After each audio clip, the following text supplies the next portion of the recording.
What's the meaning of cine?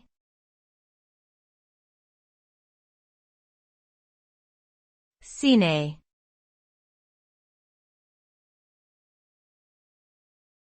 Cine.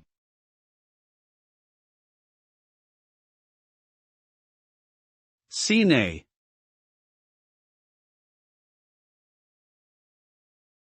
Cine.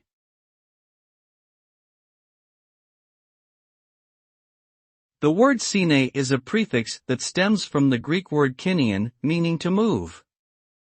It is commonly used in the context of movies or cinema.